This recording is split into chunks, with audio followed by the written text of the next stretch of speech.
से ऊपर चले जाना। पर हमने फिर ये बात करी थी कि कैसे कृष्णा कॉन्शियसनेस में जो है इसके लिए भी एक स्थान दिया गया है। पर अगर आप बाहर की योगा में, किसी भी अष्टांग योगा में किसी में करेंगे तो आप योगी नहीं कहलाएंगे। तो इसलिए मैं बता रहा था कि तो जो लोग गृहस्थ हैं तो वो कैसे योगा करें, फिर एक्चुअल योगा की बात कर रहा हूँ। जैसे हम लोगों ने डिस्कस किया कि योगा मतलब सिर्फ ये नहीं कि प्राणायाम और हाथों ऊपर नीचे करना। योग मतलब भगवान के साथ जुड़ जाना। और योगा के 8 स्टेप्स के बारे में हमने बात करी थी, इसलिए उसको अष्टांग योग बोला जाता है। तो उसमें सारी हमने डिस्कशंस करी हैं। तो तो हमने 18वां में बात करी थी कि भक्ति योग जो हम लोग कर रहे हैं उसमें गृहस्थों को भी जो है एक चांस मिला है कि वो योग करके भगवान की तरफ जा सकें। तो आइए आज हम 19 करेंगे। यथा दीपो निवातस्थो निन्गते सोपमा स्मृता योगिनो यच्चित्तस्य युञ्जतो योगम आत्मना।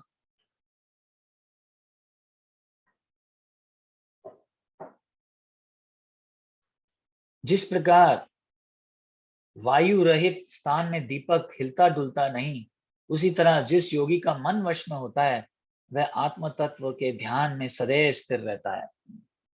देखिए उस दिन हमने एक बड़ी डिस्कशन करी थी कि मन को कंट्रोल कैसे किया जाए। हमने कई चीजें उसमें डिस्कस करी थी कि हमारे पास कोई गोल अगर हो, तो हमारा जो मन है वो बड़ी जल्दी कंट्रोल में आ जाता है।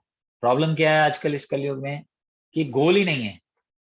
गोल ही नहीं है। आप सोच के देखिए, बस लाइफ चल रही है, समझ नहीं आ रहा क्या करना है, हमें क्या बनना है पता नहीं है। बस जस्ट करे जा रहे हैं। जैसे फॉर एग्जांपल लोग पढ़ रहे हैं, अच्छी बात है, पढ़ना अच्छी बात है, पढ़िए, मैं भी पढ़ा था, सबको पढ़ना चाहिए।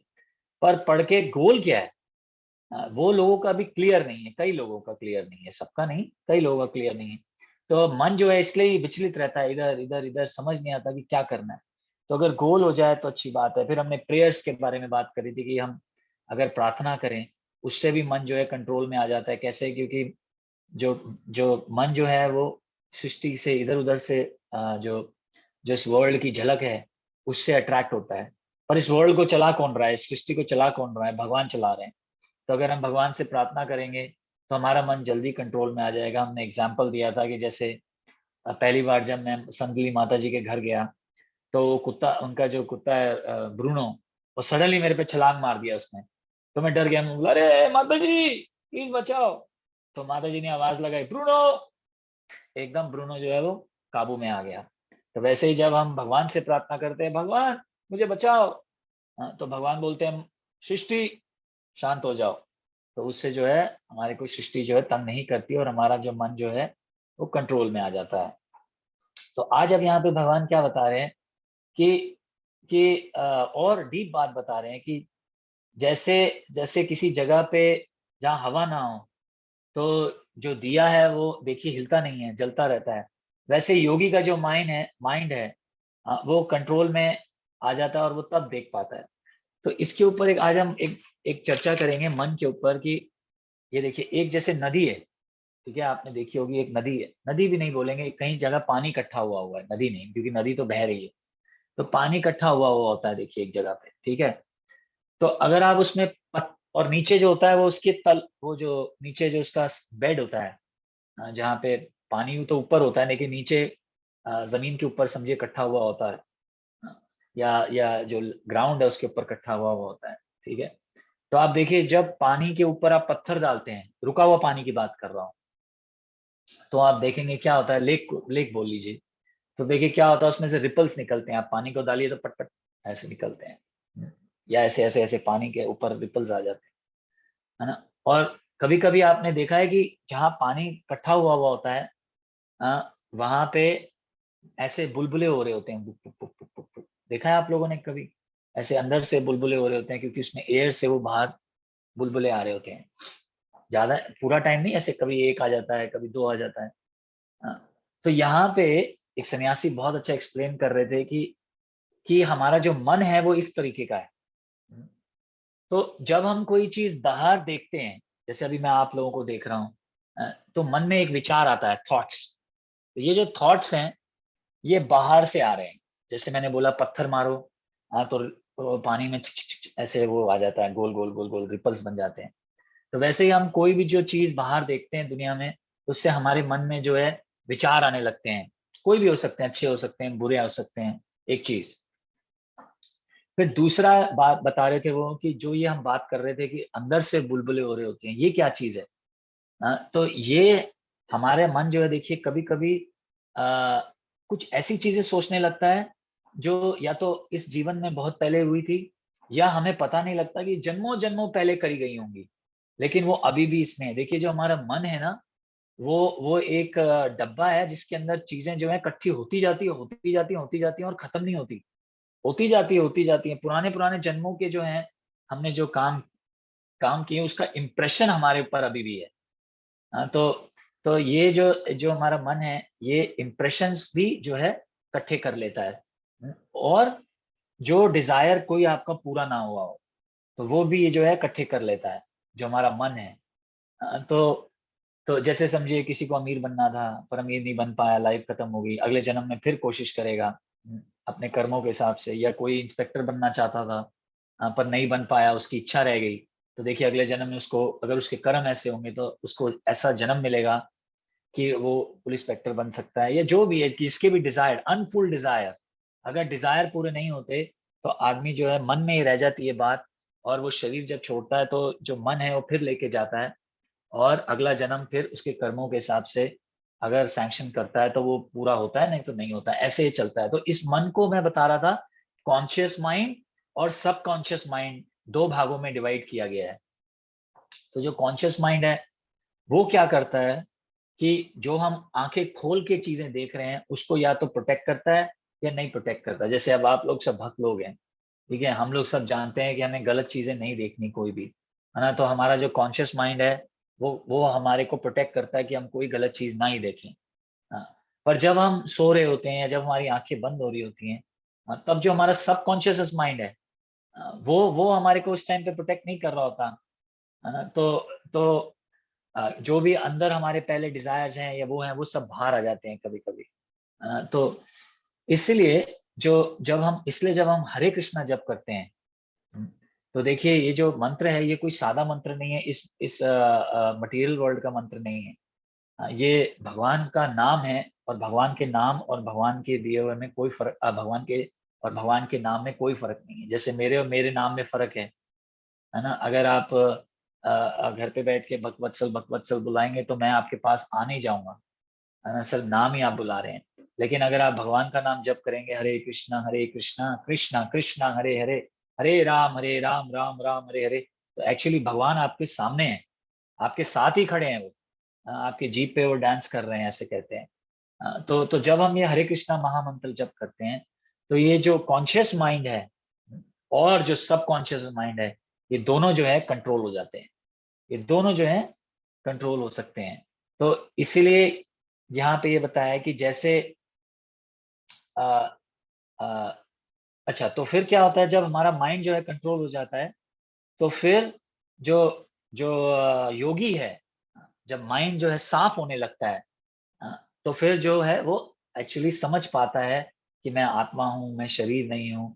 और इस तरीके से जो है वो स्टडी हो जाता है, वो अपनी सेवा में स्टडी हो जाता है, वो अपनी ड्यूटी में स्टडी हो जाता है। उसका माइंड जो है वो स्टडी होने लगता है, क्योंकि जब हम मंत्र करते हैं तो उससे जो है मन जो है साफ होने लगता है, सबकॉन्शियस माइंड भी और कॉन्शियस माइंड भी। अंदर के जो डिजायर्स हैं, जो जो हमारे इम्प्रेशंस हैं, हमारे ऊपर रह गए हैं जो पुराने जन्मों से या हमारी पास्ट हिस्ट्री से, वो धीरे धीरे धीरे धीरे धीरे जो है वो क्लियर होने लगते हैं, और आदमी जो है स्टडी बन जाता है।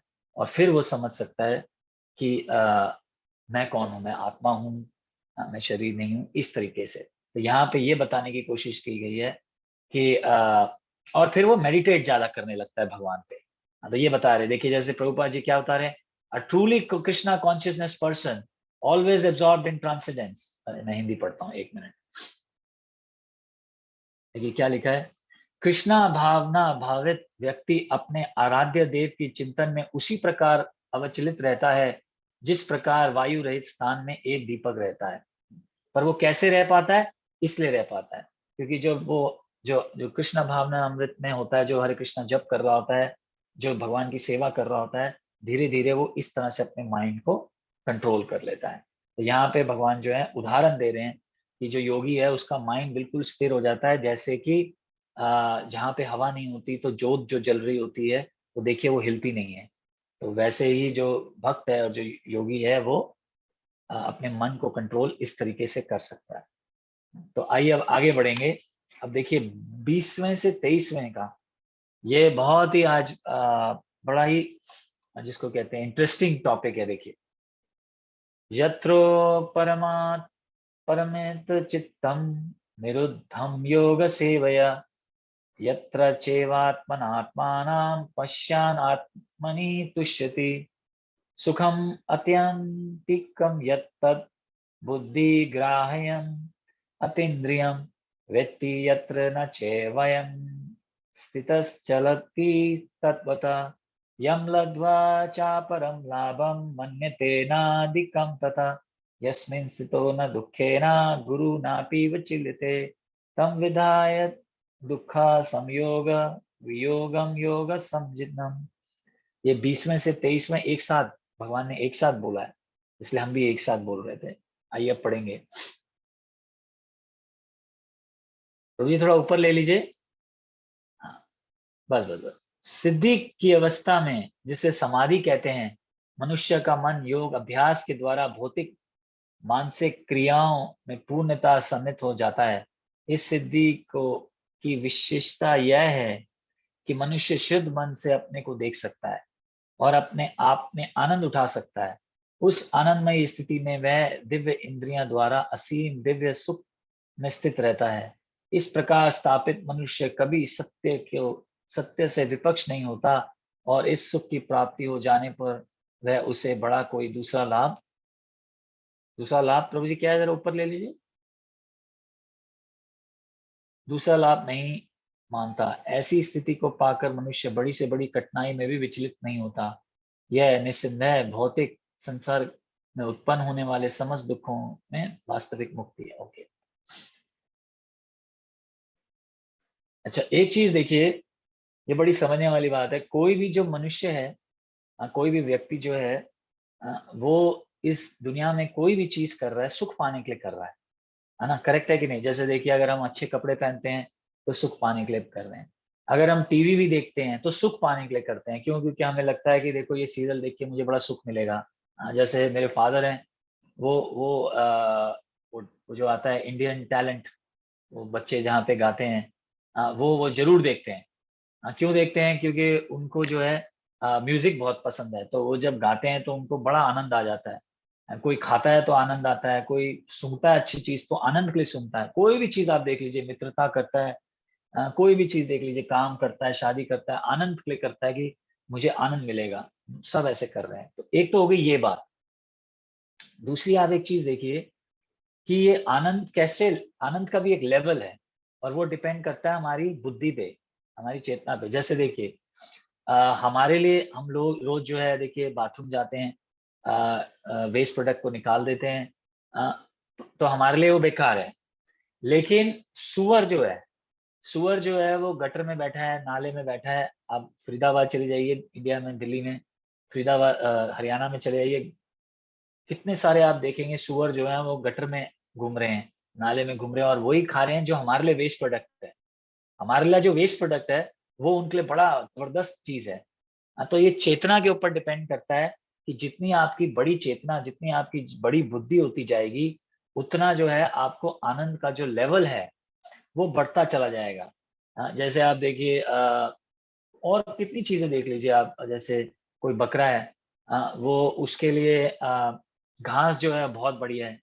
देखिए, इसलिए जब मरने से पहले, वो जो काटने से पहले उसको खूब सारा खिला रहे होते हैं। लेकिन आप और मैं घास खाएंगे तो हमें मजा नहीं आएगा। तो उसका जो लेवल है वो और जो हमारा लेवल है उसमें अंतर है। इसलिए यहाँ पे बोला है कि बुद्धि ग्राह्यम, तो जिसकी बुद्धि बहुत ज्यादा बड़ी होती है उसका जो लेवल है वो बड़ा हो जाता है ना? आप समझ रहे हैं? जैसे पेड़ के लिए लेवल सुख का अलग है कि थोड़ा पानी मिल गया तो चलो भाई मैं अच्छा तरह उग रहा हूँ, तो ये अलग लेवल है। पर उसकी आप देखिए चेतना जो है बिल्कुल कम है, वो ज्यादा सोच नहीं सकता, पेड़ ज्यादा हिल नहीं सकता। लेकिन जो मनुष्य है वो सोच सकता है, बात कर सकता है, चल सकता है, तो हमारा जो बुद्धि का लेवल है वो ज्यादा बड़ा है, इसलिए हमारी सुख का जो लेवल है ज्यादा बड़ा। इसलिए आप देखिए जो देवी देवताएं हैं, देवी देवताओं का है, देखिए सुख जो है वो, हमारा सुख जो है उनके लिए बेकार है, उनके लिए कुछ भी नहीं है वो। अगर आप इंद्र के लोक में जाएंगे तो आप जो सुख देख रहे हैं यहाँ पे, जो मटेरियल, ये जो धरती में, ये कुछ भी नहीं है, कुछ भी नहीं है। वहां का जो सोमरस है वो लोग पीते हैं, तो बस वहां के जो देवी देवता पीते हैं तो अलग ही है। वो सोमरस इस तरह का है कि वो नशा भी आपको देता है, लेकिन बीमारी भी नहीं देता। जैसे यहाँ पे तो लोग नशा लेते हैं और फिर उल्टियां कर रहे होते हैं, लेकिन वहां पे सोमरस जो है वो उल्टियां नहीं करते हैं आदमी, उसको मजा आता है। उसमें आपकी किडनी भी फेल नहीं होती है, कोई लंग्स का प्रॉब्लम नहीं होता, कुछ भी नहीं होता, लिवर का भी नहीं होता। यहाँ तो देखिए नशा करें और लिखा होता है कि धूम्रपान करना, नशा करना आपको तकलीफ दे देगा। तो अलग अलग लेवल, जैसे क्योंकि देवी देवता हमसे ऊपर लेवल पे हैं, तो इसलिए उनके जो सुख का लेवल भी है तो वो अलग है ना। फिर उससे ऊपर और चले जाइए, ब्रह्मा जी का लेवल अलग है सुख का। तो फिर कोई ये पूछ सकता है, प्रश्न ये उठता है, तो फिर एक्चुअली सुख क्या है ना। कोई ये पूछ सकता है कि ये सुख क्या है। तो इसके लिए फिर हमें ये समझना होगा कि हम जो सुख हैं वो एंजॉय कर रहे हैं अपनी इंद्रियों के थ्रू, पर क्या एक्चुअली इंद्रियां सुख पा रही हैं? अगर अगर इंद्रियां सुख पा रही हैं, तो फिर तो कोई लाश पड़ी है तो वो क्यों नहीं एंजॉय कर पा रही, है ना। या अगर आपको जैसे कहीं, अगर मुझे कोई बोले कि भाई तुम इस मरी हुई लड़की से शादी कर लो, हाँ, तो मैं कर लूंगा क्या? नहीं करूंगा। क्यों? क्योंकि मुझे पता है कि उसमें इंद्रियां इंद्रियां तो अभी भी हैं, लेकिन पॉइंट ये है कि जो इंद्रियों को चला रहा है, जो जो इंद्रियों को चला रहा है वो जा चुका है। किसी बॉडी में जो डेड बॉडी पड़ी है, जो जिसमें जो इंद्रियों को चला रहा था वो जा चुका है। इसका मतलब क्या है कि आत्मा जो है वो है जो सुख पाती है। और वो सुख, वैसे तो आत्मा हमेशा ही सुखी है, लेकिन जब हम इस शरीर में आ जाते हैं और हम जब इस शरीर की इंद्रियां जो हैं वो आत्मा को सुख सेटिस्फाई करने के लिए काम करते हैं, तब वो एक्चुअली सुख है। आप समझ रहे हैं? थोड़ा हो सकता है टेक्निकल हो गया हो, मैं एक बार फिर रिपीट करता हूँ कि मैंने बताया कि हर अपनी बुद्धि के हिसाब से जो है सुख का लेवल जो है अलग है। सुअर का लेवल अलग है, मनुष्य का लेवल अलग है, देवी देवताओं का लेवल अलग है ना। फिर मैंने ये बताया कि तो फिर एक्चुअली सुख क्या है। फिर मैंने बताया कि आत्मा जो है वो जो जो हम इंद्रियां हैं, हमारी जो इंद्रियां, हम उससे सुख पाने की कोशिश कर रहे हैं, पर सिर्फ उसी से नहीं। जब आत्मा इस शरीर में आके इंद्रियों को ढंग से यूज करती है, भगवान की सेवा के लिए यूज करती है, तब जो है हमें एक्चुअल सुख मिलता है, और वो सबसे बड़ा जो है सुख है। तो इससे मैं आपको एक चीज और बताना चाहूंगा कि एक्चुअली आत्मा की भी इंद्रियां हैं, तभी तो ये शरीर में इंद्रियां दी गई हैं, नहीं तो क्या फायदा। जैसे आप देखिए ग्लव्स होता है ना, ग्लव्स, थोड़ा टेक्निकल हो सकता है इसलिए धीरे धीरे बताऊंगा। जो ग्लव्स होता है, ग्लव्स देखिए आप, उसमें 5 उंगलियां होती है ना, लेकिन तभी वो अपनी शेप ले लेती हैं जब हम अपनी उंगलियां डालते हैं, तभी शेप ले लेती हैं, है ना। नहीं तो उसका कोई फायदा नहीं है। जैसे आप देख लीजिए, किसी कपड़े की दुकान पे जाइए तो वो जो पुतले होते हैं बाहर जो खड़े होते हैं, जब आप उनके ऊपर शर्ट टांगेंगे तभी वो शर्ट की वैल्यू है, तभी वो जो शर्ट है वो एक फॉर्म ले लेती है, अदरवाइज वो कोई फॉर्म नहीं है। तो इसका मतलब क्या है कि इंद्रियों की भी आत्मा की भी इंद्रियां हैं। आत्मा सिर्फ एक लाइट नहीं है, जो कई लोग बोलते हैं ना कि आत्मा एक सिर्फ एक ज्योति है, ज्योति नहीं है। जब भगवान एक पर्सनालिटी है, भगवान की फॉर्म है, तो हम भगवान के बच्चे हैं, तो आत्मा की भी फॉर्म है। और जब वो इस शरीर में आती हैं तो इसलिए ही ये शरीर का भी फॉर्म है। और जब शरीर का फॉर्म और आत्मा का फॉर्म दोनों साथ में काम करता है भगवान की सेवा के लिए, तब जो है हमें एक्चुअल सुख मिलता है। तो इसलिए हमें जो है भगवान की सेवा जब हम इस इंद्रियों के थ्रू करते हैं, तो आत्मा की भी इंद्रियां काम कर रही हैं और इस शरीर की भी इंद्रियां काम कर रही हैं, इसको कहते हैं एक्चुअल सुख। तब हमें सुख मिलता है। और एक्चुअली एक सन्यासी ये बता रहे थे कि जब ये इंद्रियां भगवान की सेवा के लिए काम करती हैं, इसको कहते हैं रासलीला। देखिए रासलीला इसको नहीं कहते कि कोई लड़का लड़की साथ में डांस कर रहे हो और गरबा कर रहे हो और उसको रासलीला कहते हैं, नहीं। या लोग सोचते हैं कि भगवान ने जो है रासलीला, नहीं। ये जिन गोपियों के साथ भी करी वो इस दुनिया, इस संसार की गोपियां नहीं है। हाँ, तो वो हमारी तरह नहीं है उनका शरीर। तो इसलिए हमें ये नहीं सोचना चाहिए एक्चुअल रासलीला हमारे लिए क्या है, कि रास मतलब एक्चुअली क्या है। देखिए आप, रास मतलब क्या है, कि प्यार की लीला हो रही है ना। तो रासलीला मतलब सिर्फ यही नहीं है कि डांस हो रहा है, प्यार की लीला हो रही है। और प्यार की लीला भगवान और हमारे बीच में कैसे हो सकती है, जब भगवान की हम सेवा करते हैं इस इंद्रियों से। और देखिए फिर भगवान हमसे, हमारे से रेसिप्रोकेट करते हैं। तो इसको कहते हैं रासलीला एक्चुअल में, अगर आप देखें। तो देखिए मैं यही बता रहा था कि बुद्धि ग्राह्यम, जिसकी बुद्धि जब ज्यादा डेवलप हो जाती है, तब वो ये जो चीजें हैं ये समझने लगता है कि एक्चुअल सुख क्या है। अदरवाइज देखिए जो बाकी सुख है वो थोड़ा टाइम है, थोड़ा टाइम नहीं है। हाँ, आप सब लोग जानते हैं थोड़ा टाइम रहेंगे, उसके बाद खत्म हो जाएंगे।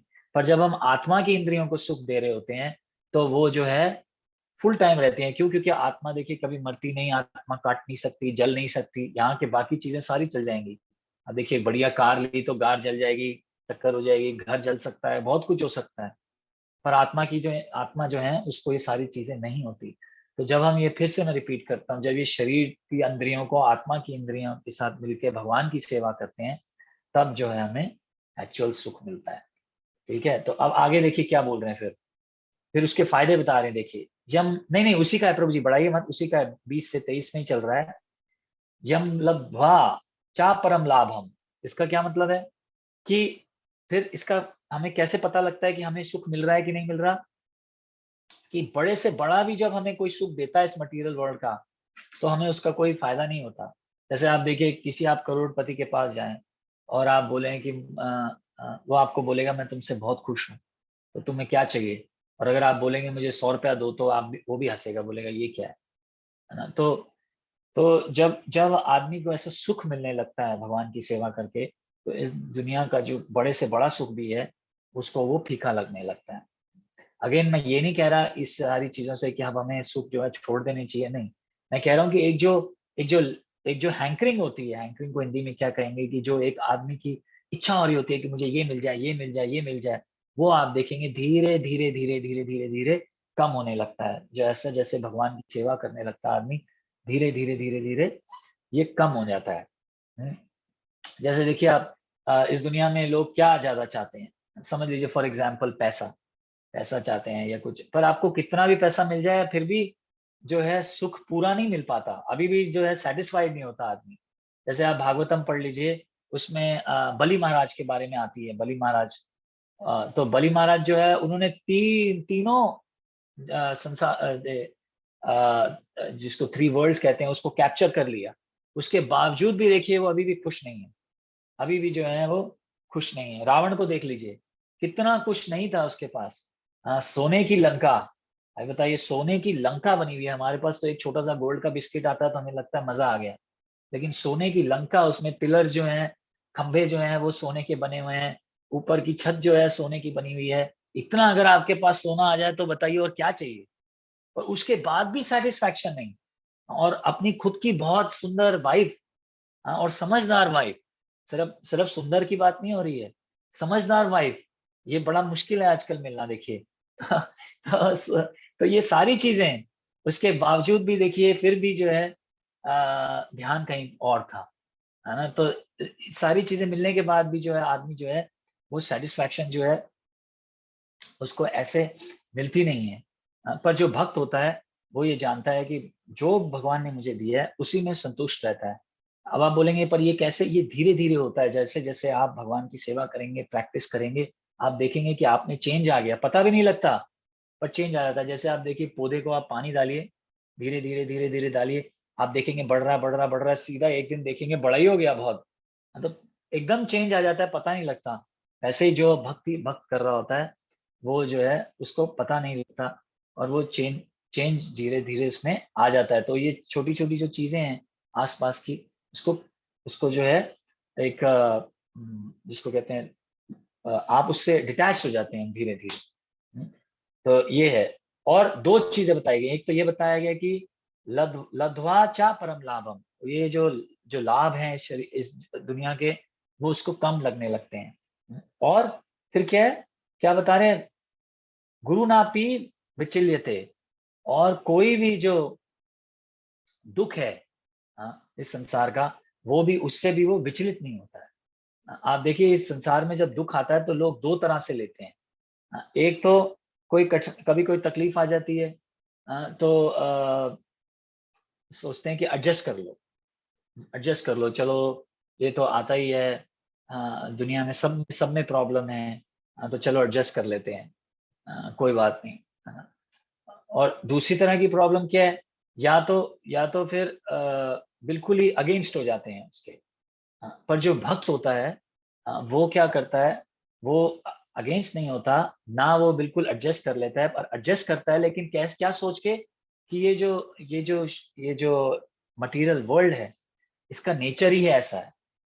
और इसमें तकलीफें आएंगी ही आएंगी, पर एडजस्ट कैसे करता है वो, भगवान की शेल्टर लेके एडजस्ट करता है। ये दोनों में फर्क है। देखिए मटेरियल जो लोग वर्ल्ड हैं, जो भक्त नहीं है, वो क्या करते हैं, एडजस्ट कर लेते हैं, चलो तुम्हें पानी नहीं मिला तो मुझे भी पानी नहीं मिला, कोई बात नहीं, थोड़ा ही मिल गया तो कोई दिक्कत नहीं, है ना। पर इससे उनको उनकी राहत नहीं मिलती, अभी भी कहीं ना कहीं पे गुस्सा या लेमेंटेशन कहीं ना कहीं है ही, सेटिस्फैक्शन नहीं है। लेकिन जो भक्त होता है, वो ये समझ जाता है कि ये संसार ऐसा है, और यही नहीं सोचता है, वो सिर्फ भगवान की शरण लेता है।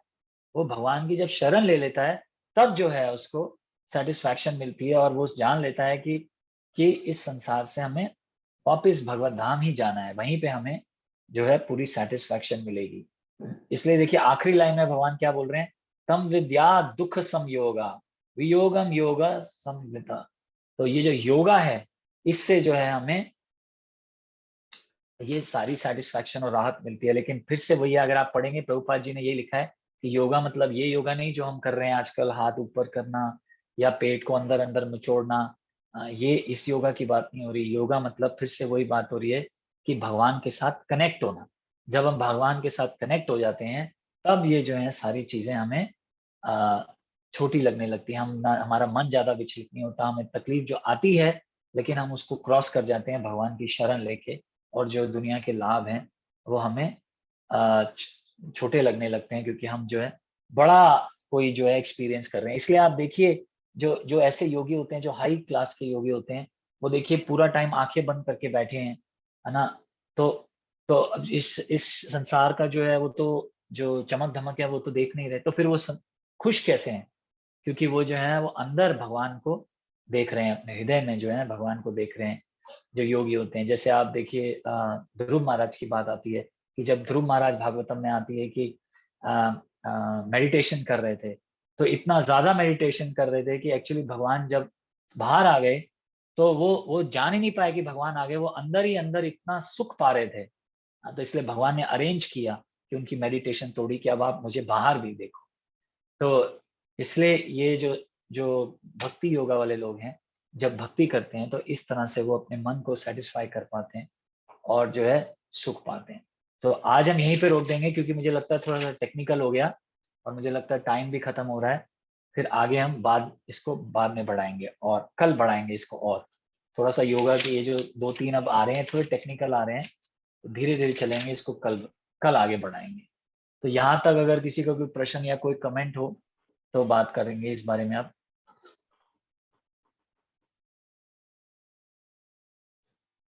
प्रभु जी, मेरा को एक क्वेश्चन निकला है तो हाँ जी बोलिए। तो प्रभु जी, मैंने एक मे बी लेक्चर में और किधर पढ़ा था, वो भागवतम का एक वर्ष था, उसमें लिखा था कि pure devotee fears material association. तो वो हम्म मटेरियल एसोसिएशन को फियर करता है, तो उसकी भक्ति और बढ़ती है, मैनिफेस्ट होती है। और वो भक्ति हम्म बढ़ती है तो वो फिर मटेरियल अटैचमेंट से डिटेच हो जाता है। सो बेसिकली हम्म एसोसिएशन निकल जाता है। तो वो तो बेसिक पार्ट है साधना का, भक्ति बढ़ाने के लिए। मटेरियल एसोसिएशन से तुम जितना डिटेच हो, फियर हो, तो अपनी भक्ति बढ़ती ही रहती है। बट उसके कॉन्ट्राडिक्टरी वो है कि भक्ति में फियर नहीं होना चाहिए। तो प्योर डिवोटी भक्ति में फियर नहीं होता, तो फिर प्योर डिवोटी फियर क्यों करता है मटेरियल एसोसिएशन और डिटैचमेंट का? नहीं नहीं प्रभु जी, उसका उनका मतलब ये है कि ऐसे फियर नहीं करता है, पर फियर ये करता है कि जो कैसे बताएं, जैसे प्योर डिवोटी जो है, वो इस संसार की चीजों से डिटैच हो जाता है। और फियर मतलब ये बताया गया है उसमें, एक्चुअली मुझे पढ़ना पड़ेगा जो आप बता रहे हैं, पर मैं मतलब समझ गया, लेकिन मैं ये समझा नहीं पा रहा हूँ कि वो फियर किस तरीके से करता है। कि क्योंकि देखिए, अगर आप गलत एसोसिएशन के साथ फिर से आएंगे, हाँ, तो चांसेस हैं कि फिर से हमें कुछ डिजायर्स पैदा हो जाए। लेकिन जो बहुत प्योर डिवोटी होते हैं, उनको ये चीजों से फियर नहीं होता है।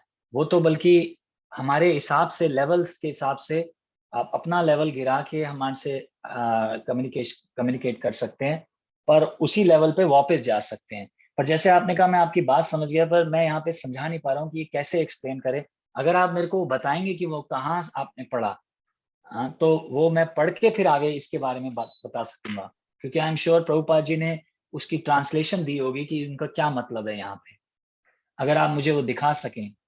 ये अभी मेरे को एग्जैक्ट मालूम नहीं, बट मैं देख लेता हूँ। इधर मैंने हाँ जी, हाँ पढ़ा था, जी। कोई लेक्चर में सुना था, बट मैं नहीं, तुमको पर मैं फिर प्रश्न व्हाट्सएप समझ कर। गया, पर मुझे सिर्फ ये श्योर नहीं कि प्योर डिवोटी की बात हो रही है। क्योंकि जैसे देखिए, हमारे लिए बोलते हैं कि हमें मटेरियल एसोसिएशन से जो है डरना चाहिए। क्यों? क्योंकि अभी हम लोग जो है इस स्थिति पे नहीं है कि जहाँ हम मटेरियल चीजें भी अपने पास रख सकें और उसको भगवान के लिए लगा भगवान सकें। के लिए। हाँ, हाँ, जैसे देखिए, जैसे प्रभुपाद जी की आप देख सकते हैं, पढ़ सकते हैं उनके बारे में, कि उन्होंने बोला कि मैं पैसे को ऐसे गला लगा लूंगा। हम्म, हाँ, क्यों? क्योंकि मैं लक्ष्मी जो मेरे पास है, उसको यूज करूंगा भगवान की सेवा के लिए। हाँ, या आप देखिए, प्रभुपाद जी बड़ी बड़ी गाड़ियों में घूमते थे। लेकिन उनको उससे डर नहीं था। क्यों? क्योंकि वो जानते थे कि ये गाड़ी मैं भगवान की सर्विस के लिए यूज कर रहा हूँ। तो जो ऐसे प्योर डिवोटी होते हैं, उनको उनको इस चीज से डर नहीं होता।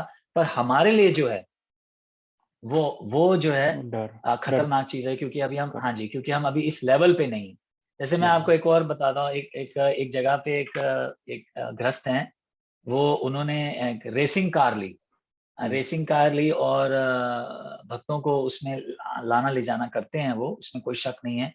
लेकिन भक्तों ने उनसे पूछा कि आपने रेसिंग कार क्यों ले ली? अगर आपको भगवान की सर्विस ही करनी है तो आपने रेसिंग कार क्यों ले ली?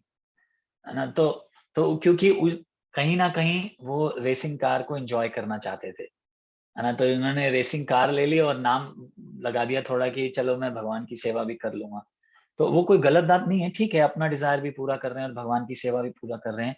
तो मैं बता रहा था, हम जो हैं इस लेवल पे हैं, इसलिए हमें मटेरियल एसोसिएशन थोड़ा सा घबराना चाहिए। घबराना। लेकिन जो प्योर डिवोटी होता है, वो घबराते नहीं है, क्योंकि वो हर चीज को जो है सेवा में यूज करते हैं भगवान की। उनका जो मन है वो फिक्स हो चुका होता है। तभी मैंने कहा कि एक बार मैं जहां आपने पढ़ा, मैं पढ़ना चाहूंगा कि प्रभुपाद जी ने क्या एक्सप्लेन करने की कोशिश करी है। या मैं देख लेता हूँ और आपको फिर बताता हूँ कौन से वर्ड्स में था। हाँ जी, हाँ जी। नहीं, अच्छी बात है। मैं समझ रहा हूँ कि अ, ऐसा बोला गया है। मुझे लगता है कि एग्जाम्पल सेट करने के लिए भी बोला गया होगा कि एक एग्जाम्पल सेट करना चाहिए। जैसे आप देखिए, सन्यासी है।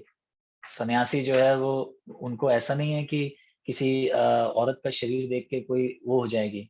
लेकिन एक एग्जाम्पल सेट करने के लिए भी जो है, सन्यासी जो है वो ज्यादा स्त्री के जो है करीब नहीं जाते, एक एग्जाम्पल सेट करने के लिए कि और लोग भी जो हैं वो देखें। तो कई बार इसलिए भी हो सकता है, इसलिए ये पढ़ना जरूरी है कि प्रभुपाद जी ने ट्रांसलेशन में इसका क्या बताया है। थैंक यू प्रभु। हरे कृष्ण। हरे और कोई प्रश्न या कोई डिस्कशन?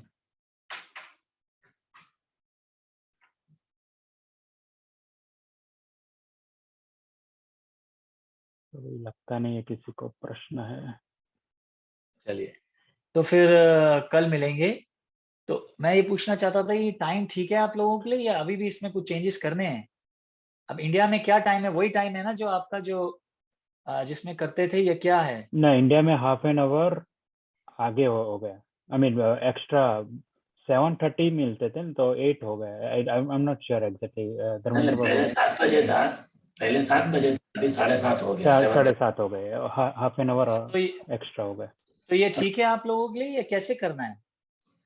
ठीक है चलेगा, अभी तो आपका उधर है, इसके लिए तो इधर सेट करना नहीं नहीं, मैं तो 7 बजे भी कर सकता हूँ, 7:30 भी कर सकता हूँ। तभी नहीं, हमने पिछली क्लास में बोला था कि हम एक हफ्ता ट्राई कर रहे हैं और फिर देखेंगे, लोगों से पूछ लेंगे, भक्तों से कि आप लोगों को 7 ही ठीक था या 7:30 ठीक था, कैसे है? नहीं तो आप लोग बता सकते, क्या क्योंकि कह रहे हैं? 7 बजे का बराबर है, क्योंकि फिर 8 बजे वो डिनर वगैरह होता है, तो 7 से 8 में अपना शेड्यूल खत्म हो जाता है।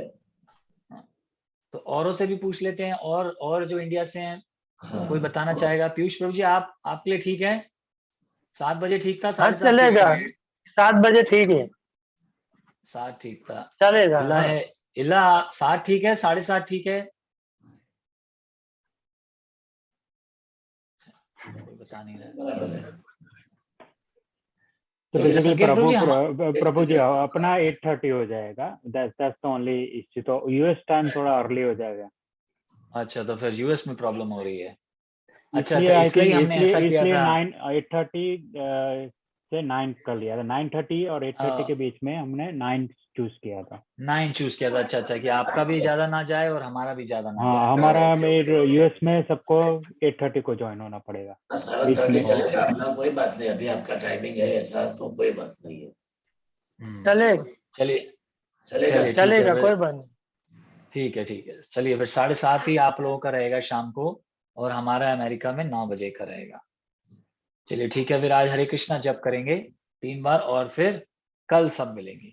हरे कृष्णा हरे कृष्णा कृष्णा कृष्णा कृष्णा कृष्णा कृष्णा हरे हरे हरे, हरे, हरे हरे राम राम हरे हरे राम, राम, राम राम राम राम हरे हरे हरे, हरे, हरे हरे कृष्णा कृष्णा कृष्णा कृष्णा कृष्णा कृष्णा हरे कृष्णा हरे, हरे हरे, हरे राम राम राम राम हरे हरे, हरे हरे, हरे हरे कृष्णा कृष्णा कृष्णा कृष्णा कृष्णा कृष्णा कृष्णा हरे हरे, हरे, हरे राम राम हरे राम राम, राम राम राम राम हरे हरे। हरे हरे। कृष्ण भगवान की की जय, जय। सभी उपस्थित भक्तों की जय। हरे कृष्णा। हरे कृष्णा।